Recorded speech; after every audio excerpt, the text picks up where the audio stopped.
Wouldn't it be nice if we were older, then we wouldn't have to wait so long?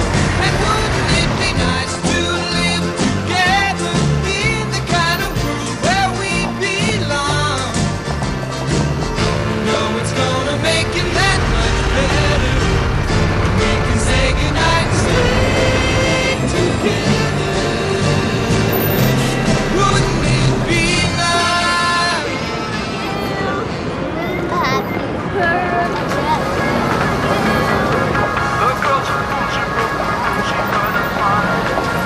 This time will break down. She's lost this trust and so she must all is lost. The system has broke down. Ilan biog cumasach an áit seo ina cruthítar gach sort rudda. Ach fios is mainamh a bheartfad a héal a chahabh ag bra rudaí atá déinte in éireann. Tá sé barta gom sa dúflán beag a leaga siastan féin. An féidirlam dul timpeall na tíre ag ithe bí éarnach, gléasta in éadaí éarnach agus mó umpar éarnach. Cé co dachar a bheitach sé bheith marachtant in éireann rudaí atá déinte in éireann. This boy is cracking up. This boy has broken down. This boy is cracking up. This boy. Le linn na sracha seo rachama chóir airí atá déinte in éireann. Agus tá masúil taistal fud fad na tíre gan bra ach haragaí ón díl. Ach an céad aib ná conas taistal. Caha mé seo réiteach solidas díal. Tá uam dul timpeall na tíre bhó umpar éarnach. Ach an féidir bra an gcóras umpar poblí. Train a ride, 16 coaches low. Well, that long black train got my baby gone. The Irish have interpreted luxury travelling in the best possible way. They've taken a tip from their airline rivals and introduced rail hostesses to be on hand to point out the ever-changing attractions.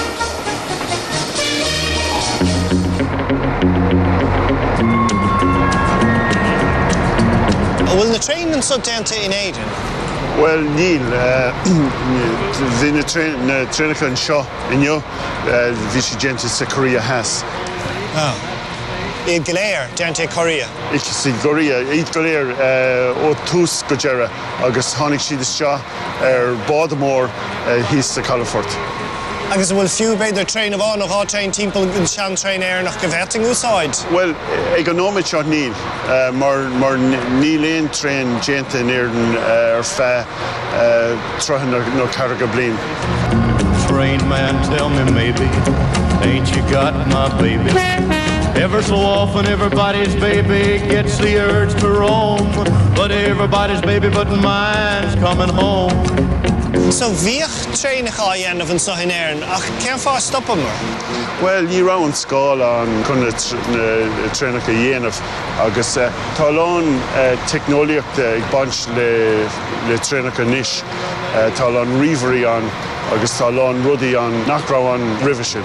Ach ach tá tuiscin úntacha go air cuasaí riamhaireachta. So ní hiagam tíreach ceann fá go rámar na an tréinacha dhéanamh agus inis tháinig deireadh leis. Well, nílach décín de cólachtaí sa domhan atá a dhéanamh trénacha ag an nóid seo. So tá just ga héanrad specialised in it? Well, tá siad specialised, yeah.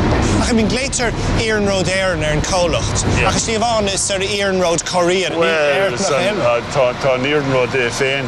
An seo. Déireach. Ach, na trénacha tá siad a teachtas seo ón Harlair.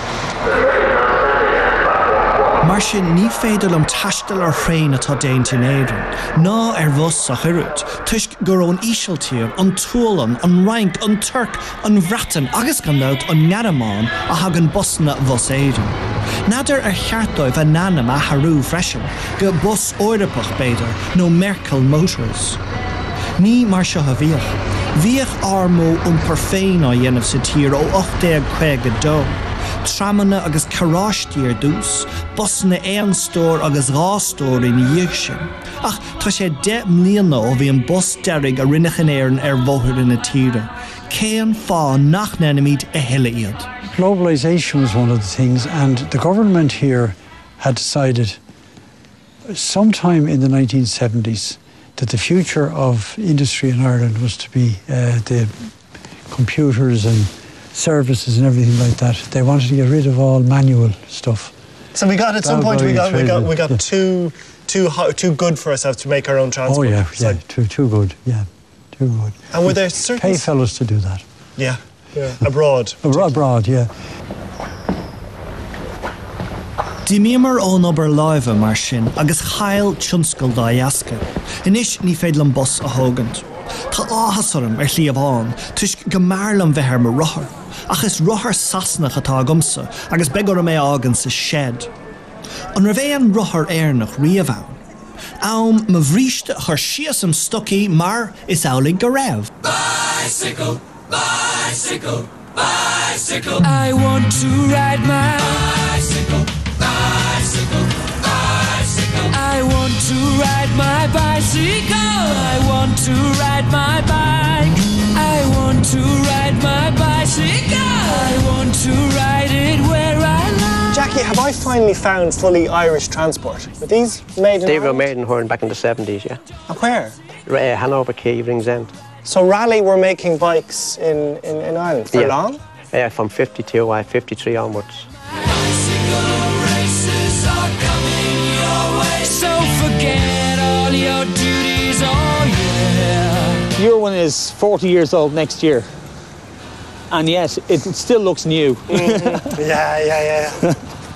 We knew how to build beautiful machines. That's this simply put. But it was a labour of love. We actually enjoy what we do, so.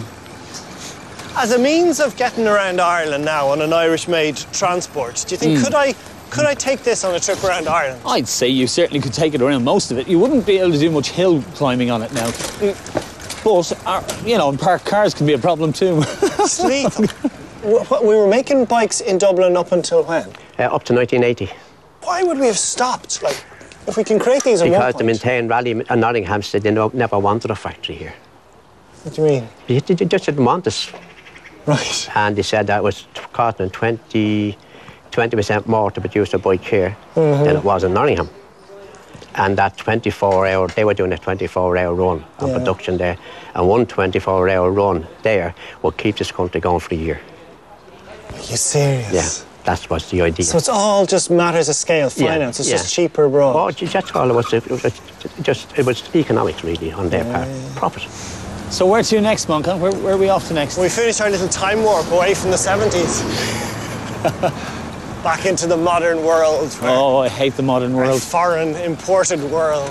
Right. Nílam sásta dullar asher an nua-héal idirnáisiúnta go fáil.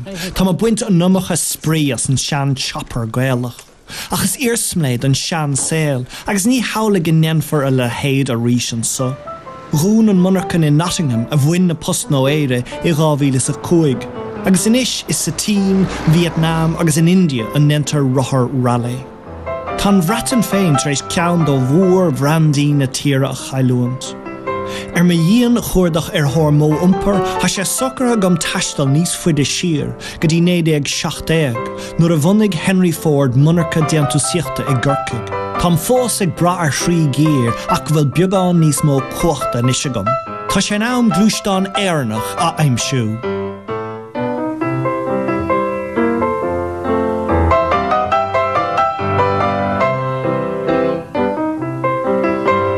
This was built in Cork, in the Marina plant in Cork. They were building Ford Model Ts from 1923 until 1927. This particular car is a 1926 Model T Ford built in Cork. So you're saying that Model Ts were being made in Ireland from 1923, a year after the state was established? Yes, you see, the Ford factory was set up in 1917 with a view to the production and manufacture of tractors. There was a huge volume of them sold in Russia, for example. Tractors made in Cork being sold in Russia? That is correct, yes. And those tractors are highly sought after now by collectors. This is amazing. So not only were we making tractors in Cork from 1917, but then the Model T, am I right? The Model T, the first place the Model T was being made outside of the States was in Cork? That would be correct, yes. Fuin bblion 1930 bhí 8,000 duine ina gcónaí i Gcorcaigh agus 7,000 có ag gobar do Ford. Fuin bblion 1950 bhí 75,000 glúisteán déanta i Monarchan Ford. Could I take it around on a trip around Ireland with me? You could if you had one, but you couldn't take this particular one because the only person that's ever driven this one is Michel Lamass, and that is it. Oh. Not negotiable. Could I have a spin in it? Most certainly. My pleasure. Dairig Harvar le Monarchan Ford in Gcorcaigh. San 70 bhí 4,000 glúisteán an na sportáil go sasanna gach blian. Ach an sin le breis comórtas ó glúisteán séire, bhí sé dachar ag Ford dulin am míocht. Agus hosnig an Monarcha ag cailún darigid. Deire in 1984 hún sé. Ní le an glúisteán Ford á dhéanamh sa tíre hiile, agus ní thuirigh William a cheann féin a riasachtam. Mar sin begurm dul tro eile le glúisteán atá déanta in éireann a aimsú. Agus ábhrí an tail tagam cheann ó na cuagadí. Oh, Mersey dotes and dozy dotes, a little lambsy divey, a kiddly divey too, wouldn't you? Sna cuagadí thocraigh feargan ó as America a bhí lonathe in éireann glúisteán dard haidáin i dhéanamh do Warga Verica. Thug Seán Lamass agus an rialtas takeíochtó, agus fuairthe siamh I Castleblaine. In 1959 tosnaíoch á dhéanamh, agus é geiste go 10,000 glúisteán na asportáil, faoin anam de Shamrock. Ach bhí na costas dé an túsaíochta ard, agus bhí feibhne le dearan chár féin. Bhí na rothí cúl clúdathe ag panéil a dhéan dacaré na buine a tharú. Mar sin, sé bhí ó tosnaíoch ar an dé an túsaíochta chuireach deire leis an tionscadal gan na cúpla glúisteán déanta. Cathach na glúisteán ná críochnaíoch I luch gard an Monarcha. Níl a ceire glúisteán don déanamh Shamrock ann sa látá neomhán. Táid ceann don na glúisteáin is nacatíanta damhain. Look at the lovely shamrock on the steering wheel. It's it's like hyper Irish, isn't it? Oh, it's like to force it into the face of the Americans. Yeah. So this really was never designed for going around Ireland, was it? Oh, no. That's why it's left-hand drive for the American market. And they weren't even going to make right-hand? No. American market only. It's such a surreal idea, making cars in Castleblaine for Nevada for America. Crikey. But it's gorgeous. Is áling an car í an Shamrock, agus is fianna sé go raibh éire réig dulin na míocht leis an dahan mór trá. An David Celtach a gcuine Goliath le Héadí Ford. Ach, bheith sé dacar agam dul timpeall na tíre intí gan trácht ar cad a tharlóch dá dúchach Paul ar an rotha. Tá rud éige níos nua í síú agus níos tápúla. Agus tá tuairim agam díreach cé a bheitach cabhrúlam. For the last 2 years, in a little place called Castlebridge in County Wexford, a family concern has been manufacturing motor cars, and they have enjoyed so far 100% saleability. They have sold every car they've made.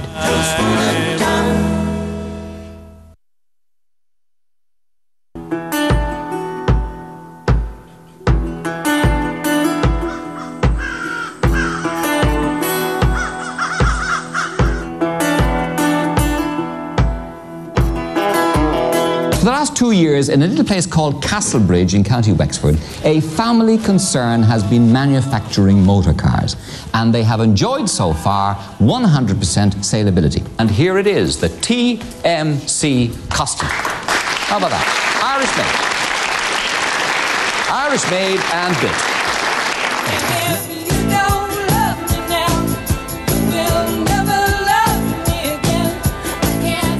Na hochtodaí chatrúir de thar ceithre bliain ag déanamh an 10 luas glúisteán a rinneach riamh in éireann, I Monarcha leistír de hach an máthair.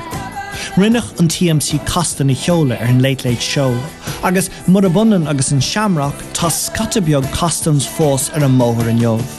Ach, unme me ná an tacht ar ceann do mar fros. John, this is a Wexford-made sports car, is it? Yes, this car was built in Castlebridge in Wexford. All the chassis was built, tubular steel chassis, which was manufactured in Castlebridge. Right. All the bodywork was made in by the fiberglass people in Enniscorthy. All the windows, all the wings, all these bits and pieces were all made in Castlebridge. So this is a genuine, an Irish car, an example of what we could. Yes, yeah. The plan was to build kit cars and supply kits and all the rest on the Irish market, just as Lotus and Caterham 7 and people like that do in England. So we were going to have our own Irish-built sports cars. And did they build many of them? They built approximately 30. Right. The problem really was that the cost of the car to the consumer. Originally in the 80s, there was excise duty on cars and made the cars very expensive, and as a result, they couldn't compete with English-built Caterham 7s and Lotus 7s, etc. But I couldn't really bring it around Ireland, could I? No. Right. But is there a chance I could get a taste of it here on the track? Certainly, yes. I'll bring you out now shortly. Excellent. Good.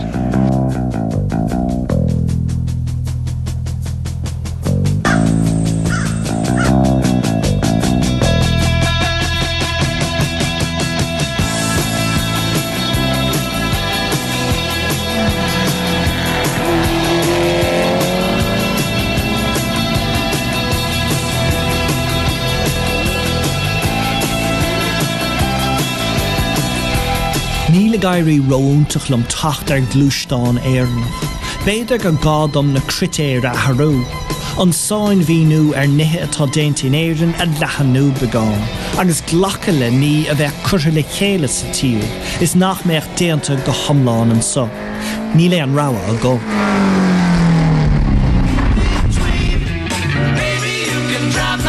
I always associate these type of Volkswagens with like the hedgerows and ditches of Ireland. But Volkswagen is the original German car, so I presume there's no association with Ireland, is there? Yes, there is, yeah. Ireland was the first place outside of Germany that Volkswagens were ever assembled and built. A man called Stephen O'Flaherty first brought Volkswagens to Ireland in 1950 to the original Volkswagen assembly plant in Shelburne Road in Ballsbridge. So this means back in the 50s there were the likes of O'Flaherty were thinking about the potential of Ireland, that you could really create anything here, and it was a success for him, wasn't it? It was an enormous success. Production continued in Ireland right through into the late 70s for the Beetle and into the 1980s for the Volkswagen Transporter. They averaged between 2,000 and 4,000 units per year produced in Ireland, which was an enormous number at that time. So I can't really go around Ireland in this, but you have brought some ones back to life again, haven't you? Yeah, that's true. This is a 1977 Volkswagen Beetle, which would have been assembled in the plant on the Naas Road. We restored it last year for a customer. You can actually see the markings here on the glass. Yeah. All of the Volkswagens which were assembled in that Naas Road plant. There's a little shamrock on the glass which distinguishes them from any other Volkswagens built anywhere else in the world.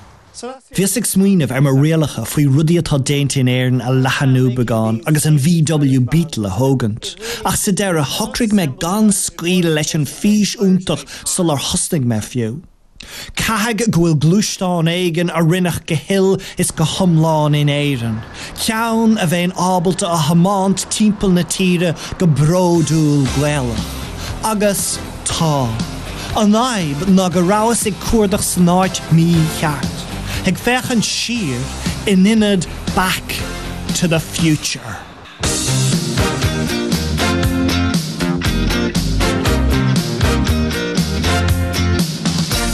The power of love is a curious thing. Make a one man weep, make another man sing. Change your heart to a little white dove. More than a feeling, that's the power of love. An so a crothíoch ceandas na glúistáin is bu cáiliúil down riamh. Sé, go dtíor an seo an san éid seo na bhfuilmid go bhfuilmid sé. Seo an éid se cruthú an DeLorean DMC 2. Yeah. Seo cólacht ar bonú, Bonnie John Zachary DeLorean an cólacht in 1975 in Detroit. Agus chosí sé cuairtaí Monaghan, éid gan ar fud an dóin. Éid sé jogal leis Monaghan ó thugal is an car seo thugal. Agus doscail ar Monaghan in 1981. Tástiú gabhí le cúig chéad duine ón cheantar. Agus hosí na glúisteáin seo teat. Agus ní raibh an Locht Ibre clát, ní raibh tréanamh. Aga a landóibh níor aber siad riamh ribh. Na céad glúisteáin ní raibh an caideann cathardjan. Agus bhí price sin an $2,000 ag an am. Sin hartar rin dormir seo hartar $8 million sa lá tainúan ar gach glúistin. Agus nuair a hanig na glúistin go America níor daoine tá sásta leis sin dearú dearna an caidan a bhí. So bhí artha siopaí eile oscailte America le cud na fáib an réiteach ó seo ach písa ar físa hanig taithí agus cleachtaí ar na Hebraí hen seo agus bhí caidan amhád níos airdear an céad trí heile den na glúistein a hanig. Ar an drothúr bhí go leor fábanna John DeLorean haon Maidir le Harrogate agus mar sinda. Ní thug leis íos at éiliste, ní raibh an car díl chumhaithas a híl sé, bhí ar tíliarige a chéithú leis an car chóirú agus é America.